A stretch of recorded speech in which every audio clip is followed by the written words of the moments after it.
G'day, Steve Morgan here. This is the first event of the Costa 2020 BREAM Series. We're at the Meetung Hotel and I am with the winner of the first event, and Mark Hayes from Victoria. You've got your year off to a cracking start, haven't you? The only angler to weigh over 10 kilos of fish for this event. Thank you very much, Steve. It's a grouse. You are a dead set dyed-in-the-wool hard-body fisherman. I don't even think I've seen you fish anything but small jerk baits for BREAM, and it worked for you this weekend, didn't it? It sure did. It was tough in the pre-fish, but I found them very late, but I wasn't throwing any plastics or crabs. So, mate, tell us about your winning pattern. What sort of structure were you fishing, and how did you approach it? I usually fish flats and rock walls. I fished all the way up, way past the cliffs, and on the way back I just said, I'll stop at this bridge. Had a throw at the bridge and got a cracker. I got a few crackers, but it got busted off a couple of times too, and I thought that's my entire weekend. So your plan on day one, head straight up to the bridge and hope no one else was going to it. How long did it take to get up there? Oh, nearly 2 hours, about an hour and 40. Yep. And it's 5 knots, so. Yep. And did you have any company up there during the weekend? No, today there was 3 or 4 boats came up. I think they wanted to fish the bridge as well, but they saw you there. They saw me there. But I probably left about 11 o'clock. So if they were watching, they were facing the other way. So I spoke to Climby and he said he didn't see me, and nice. He only got 5 minutes on it.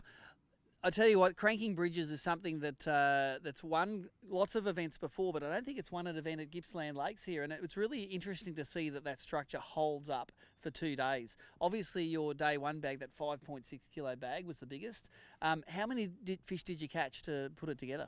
I got 12 bites for the day and only caught the 5 fish, and I couldn't stop the other ones. Right. So you hooked something, you had something between 6 and 7 kilos if you landed them all. You don't know because you can't see. Yeah.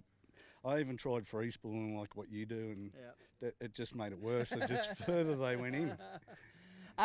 Run through the technique. How do you throw a jerkbait or a crankbait on a bridge?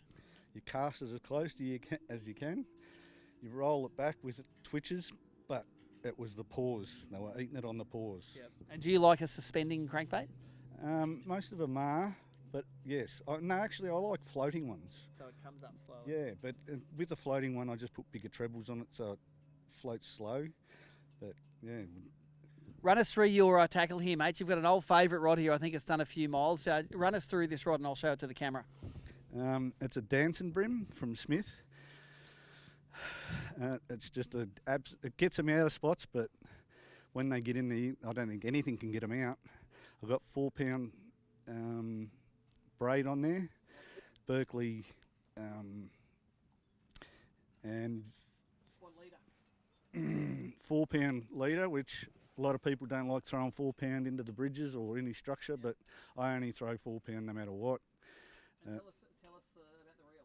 The reel I won at St George's Basin about 10 years ago as a non-boater, and it actually, well, when you see the footage, if it's got any sound, you hear the noise it makes.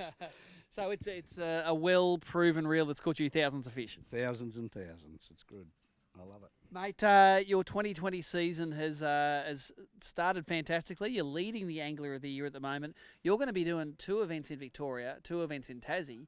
You're a fair chance of leading AOY at the end of those ones. You'd have to make your mind up if you maybe sneak over the border to catch that 5th event, maybe win the Angler of the Year for a year, mate. Is that going too far ahead? I'll find out next comp and then Tassie.